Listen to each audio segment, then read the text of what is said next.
and welcome to Living Literally, the podcast for readers, writers, and those that teach them. I'm your host, Tehyma Noelle. Each month, I will be bringing you a different book selection that we will be reading together, kind of like a podcast book club.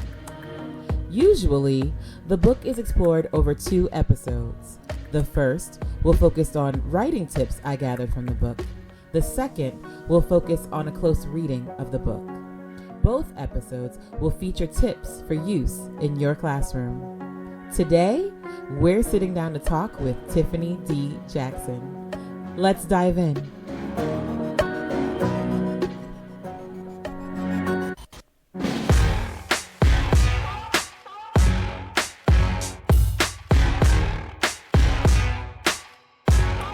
Okay, guys, I am here with the author of The Weight of Blood, Tiffany D. Jackson. I want to first thank you so much for taking the time to speak with me.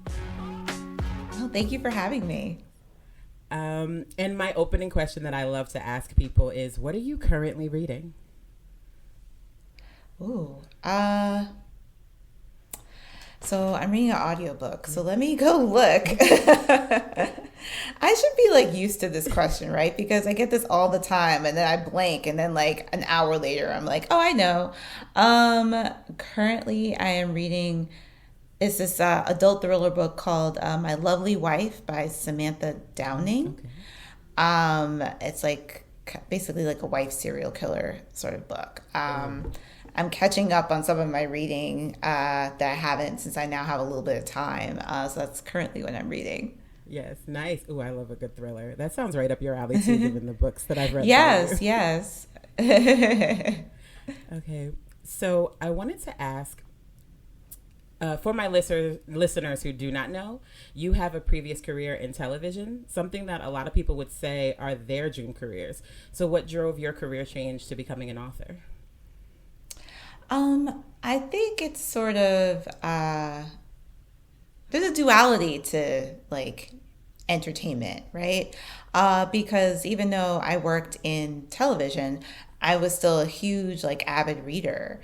And basically television and movies and books are very much cousins in a sense. I mean, we all sort of dictate each other. It's just a different media.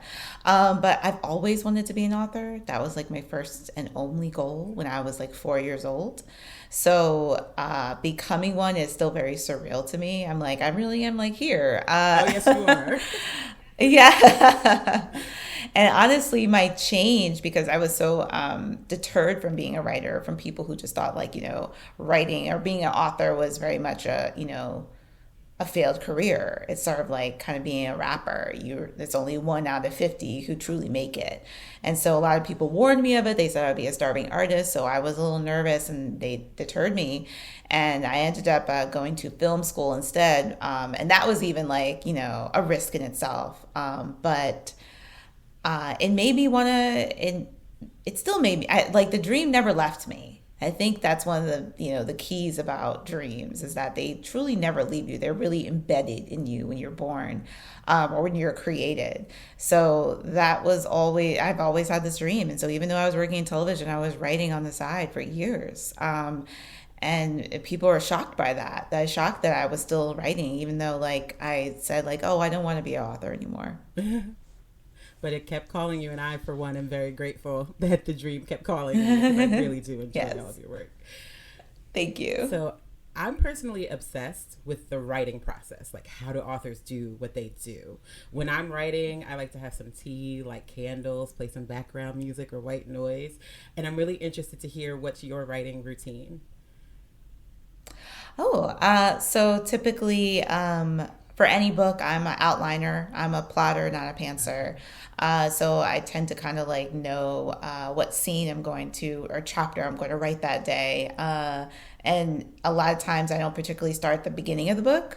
A lot of times the first chapter I write could be dead in the middle, or for, let's say, The Weight of Blood, the prom scene was actually the first chapter I wrote. So I tend to kind of know when I'm writing that day, and I just dig into it. Specifically, if I have a deadline, I typically draft in this program called Scrivener, so I know how many words I need to write per day in order to get to my deadline. So that's always a great tool to kind of like draft and start with. I forget to eat sometimes, so I try to have snacks nearby and water. I'm a big and then sometimes I'll remember to like eat and it's like kind of late or like way past lunchtime. So I'm a big person who loves peanut butter and jelly. So I consider that a part of my process. And yeah, I guess that's like the biggest part is just sitting down and like knowing exactly what you're going to write that day. And especially like going through all the motions of writing. And particularly because my books are, loosely inspired by real cases. I typically try to do a lot of research prior to like the day of writing.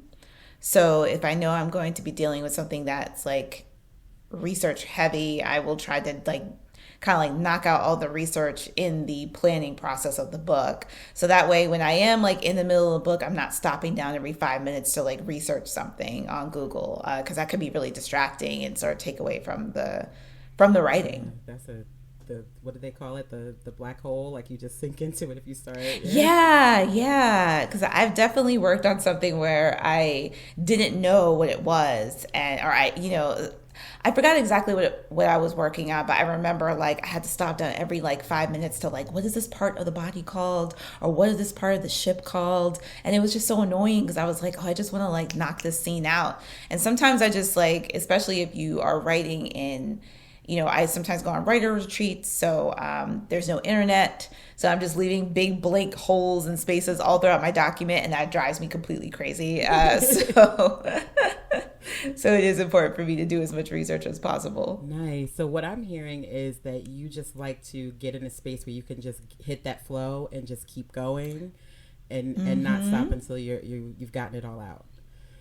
Yes, like the flow is really important. And sometimes,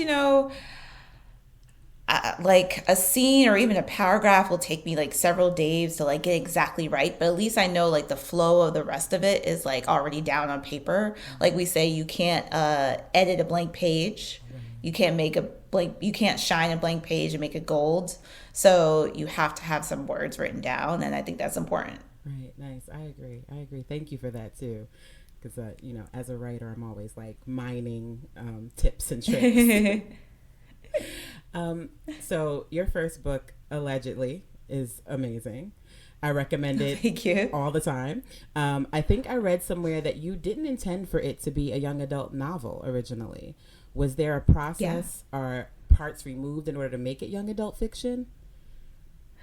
I'm thinking back on that now because I'm coming up on the anniversary of allegedly coming out. It's been out 6 years. And I always celebrate it because it's like the first book, it's like my first book, baby. It's what made me an author. So I'm always really excited to talk about it too. But yeah, I really had no clue what YA was. I've heard of children's literature, but I didn't know specifically about young adult. Because I was a young adult who only read adult novels, so I didn't even think about, that there may be a whole nother subset per se. But honestly, for allegedly, I didn't have to change much. I had to dial things back a little bit. There were some scenes that were pretty intense that, I took out like, chunks of it so it's not so graphic. But at the end of the day, it was still always like that book. It's still very much the bones of that book ended up being exactly what it is. And honestly, the reason why I thought it was adult was because of the subject matter. And, I somewhat chastise myself now because, I was one of those adults who thought that this was something that kids couldn't handle. And then when I think about it, I'm like, you know what? I could have handled this at like 13, 14. Like I could have handled the subject matter, and I wanted to know about the subject matter. So I've definitely changed my tune in terms of like, not underestimating what kids can handle in terms of dark topics and what we should be able to like have discussions with them about.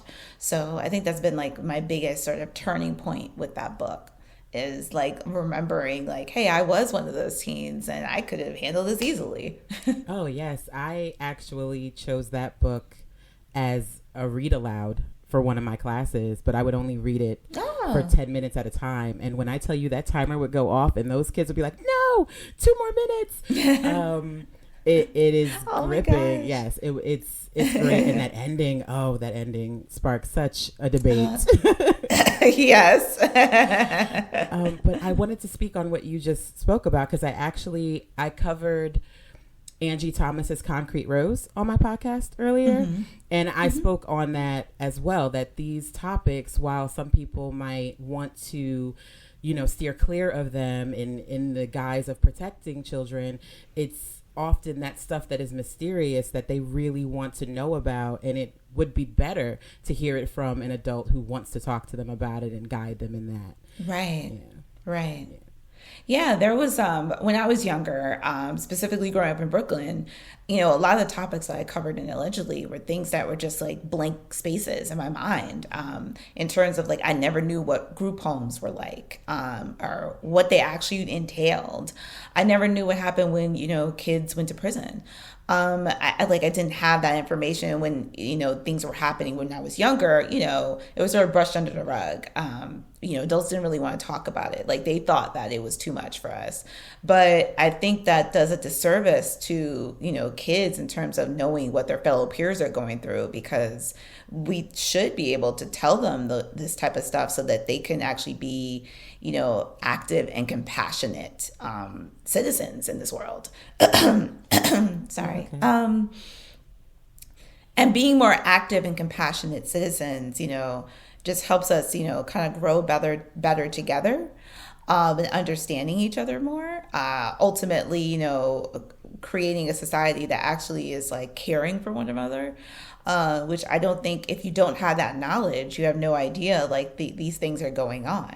So I think it is really important for us to like have these sort of talking about these darker topics. Right. And wanting to be the educator or the person that's going to hold children's hands while they explore those things that might be frightening, and also not shying away from, like you said, the children go to jail, children live in group homes.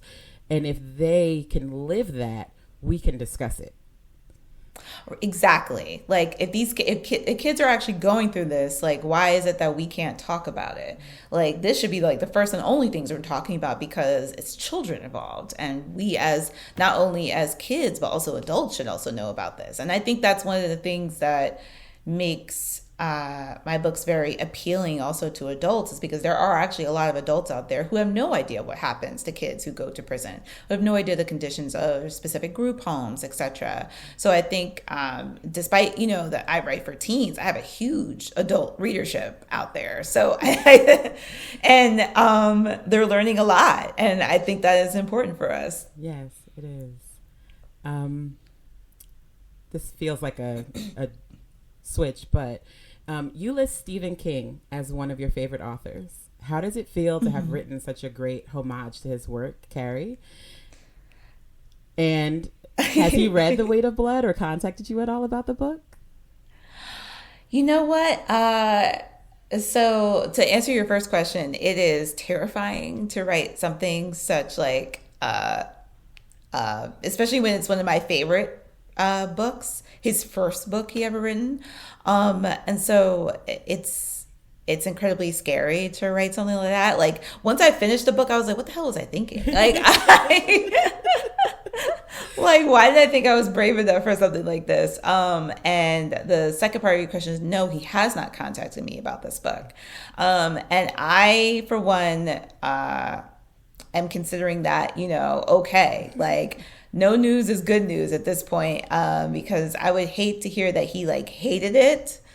But even if he called to say that he loved it, I would have just felt dead, on the spot. Like this. Right. So, yeah, I have not heard from him yet.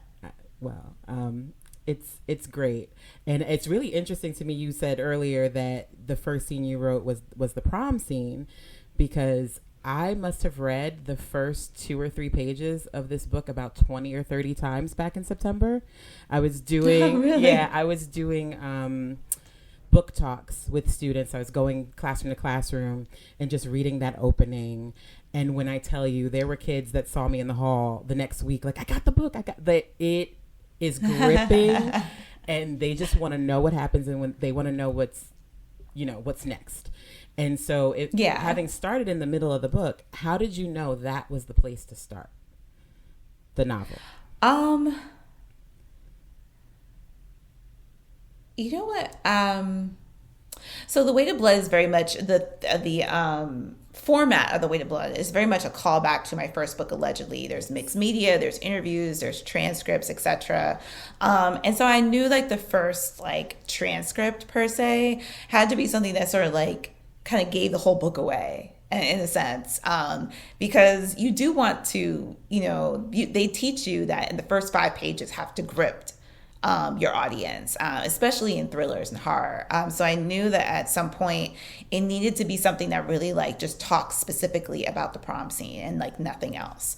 So I knew at some point I was going to write this like scene. I couldn't figure out exactly what I wanted to happen, but I always had in my mind this line about, that only 2 kids survived the prom, and that one was covered in the blood of other children. Like, I knew that was just like one specific line that had to be in there somewhere. And I honestly didn't even think about it being in the first 2 pages until I was like somewhat done with like that third part of the book, where I was like, oh, now I know where to put this. So, I guess it just sort of flowed that way. I guess the process and the figuring out is in the doing, right? Like while you're working. Yes. Absolutely. There's a lot. I mean, I tell people all the time that a lot of my plot twists and, crazy endings that I quote unquote known for, I never planned those. Like the ending of Allegedly was a completely different ending. It wasn't until like the 3rd or 4th draft that I came up with the ending. So a lot of times you surprise yourself in the midst of doing. Kind of like the way chefs work, right? Like they come up with recipes and then they all of a sudden decide to like, they may have a soup and they decide to like throw a little dash of nutmeg in it, and it literally makes the entire dish like chef's kiss. So it really does depend on, the trial and error. And that's like one of the best parts about being an author, is that you can try different things in stories. I mean, it may not work, because not every one of my books, like, I think is like, worked immediately. And it took a bit more finessing. But yeah, it's definitely a process. It's definitely it's just a process. Yeah. So with The Weight of Blood, I think I remember there was that viral news story about the town that had the segregated proms. And a friend of mine reminded me that I actually went to a high school that we had what was known as the black cafeteria and the white cafeteria. And it wasn't something that we kept to anymore by the time I was there. But it started, it was purposely done by administration after Roots came out in the 70s. And kind of, they needed to separate the classes. They needed to separate the races because of the antagonism. And it just kept on going. Oh my God. Yeah. And what was hilarious to me is like, I covered this book, I talked about it, and then I didn't even remember that was something that was in my past. And so I thought that was something that was interesting that I saw in the people in this book, that they were just like, this is how it's always been. And, people might read it and go, how could you say that? And I'm like, oh, I could say that because that's how it's always been. Right. So what did you hope people would see or learn from that aspect of the novel? As far as learning from the blatant segregation, like current day segregation, I thought it'd be interesting to point that out. It's specifically kind of like parallel to what you sort of kind of realized for yourself, like from your own high school? Like there is sometimes we don't even realize when we're, self-segregating in a sense, that this is not a government forced issue, that this is sort of a community issue, and what that actually does specifically to us. Sometimes it keeps us safer and sometimes it does not. And so I think that is truly important to kind of like look at, and then also to know that a lot of this is still happening. Because when I did mention the idea that this book is loosely inspired by a case that happened in 2014, and that, well, not case, but event that happened in 2014, and that this specific event was covered by CNN, but there were a bunch of other high schools that even to this day in 2023 are still having, separate proms, separate dances, separate cafeterias, and what that actually sort of does specifically to the community. Because people truly feel like we are living in this post-racial society, and they are very much blind to the idea that no, it's not post-racial everywhere. It's not kumbaya everywhere. And I think it's important for us to sort of like look at that and start changing the conversations we're having. Right. I couldn't agree more. And I think that's what literature is supposed to do. It's supposed to yes. Open your eyes to the realities. Yeah. Yes. Because I definitely I went to a predominantly white high school. And I was I think one of 8 or 9 students of color who graduated out of the class. And a lot of the microaggressions that the characters went through in the book is something that I 100% experienced.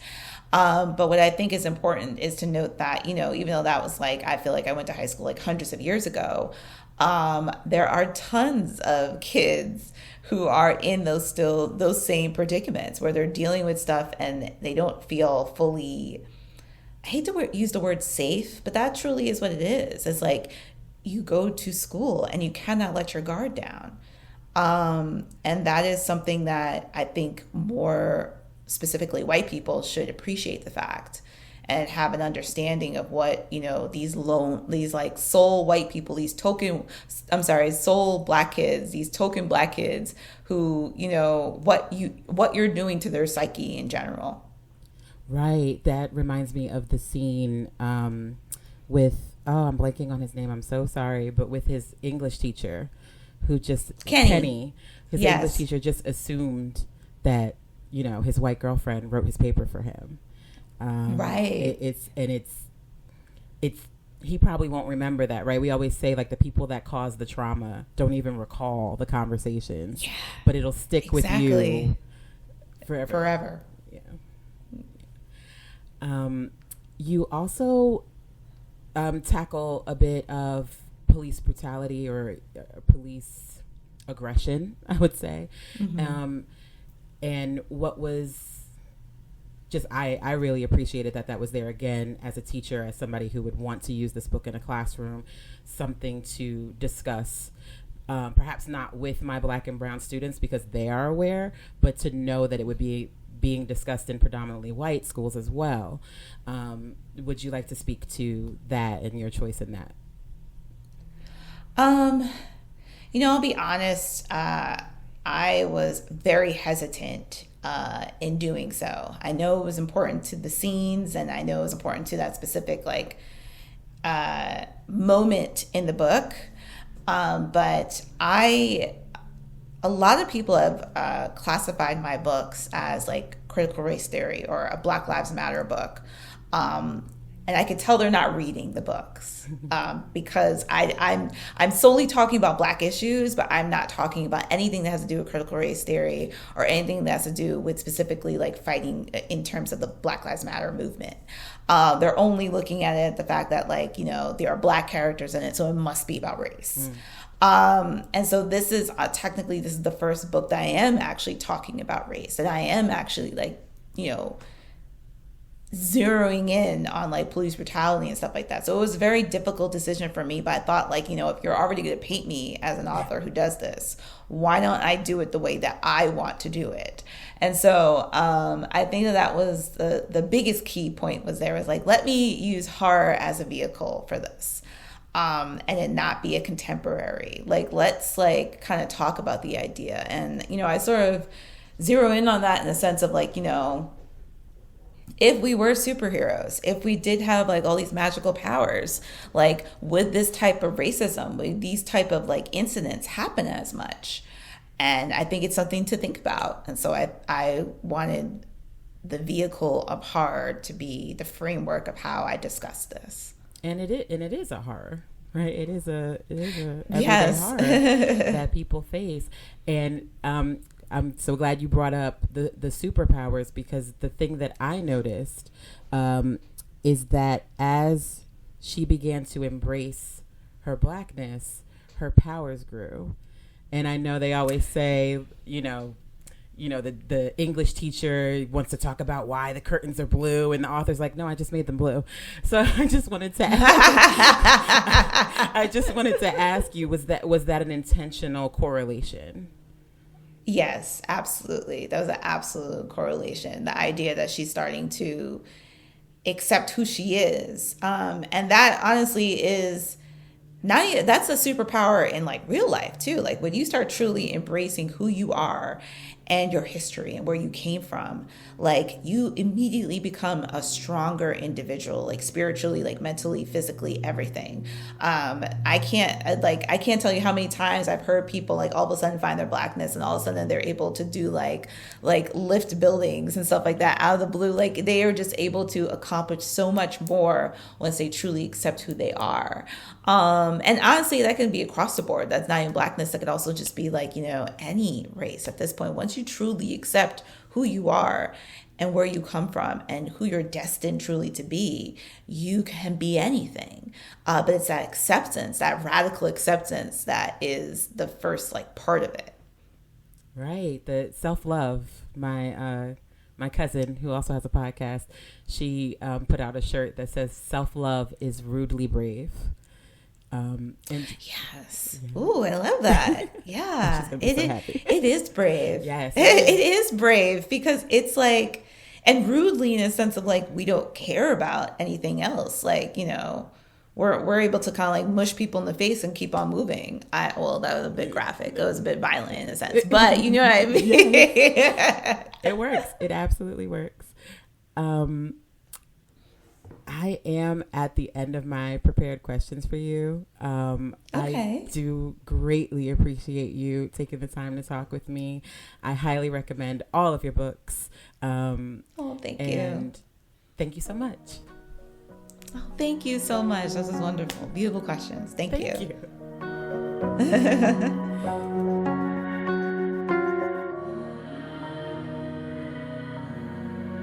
Thank you so much for listening or viewing this episode. Just you taking the time to listen is a great amount of support. If you would like to support the show further, please check out our affiliate sponsor, Glow Melanin. The link is in the show notes. Also, you can follow the show on Instagram and Twitter at Live Lit Podcast. Wherever you are listening to this, please subscribe. And if you'd be so kind, leave a review or just a rating. If you'd like to reach out to me about any of the books I've covered or our next book, Cursed, send an email to livingliterallypodcast@gmail.com. Until next time, go out and live, literally.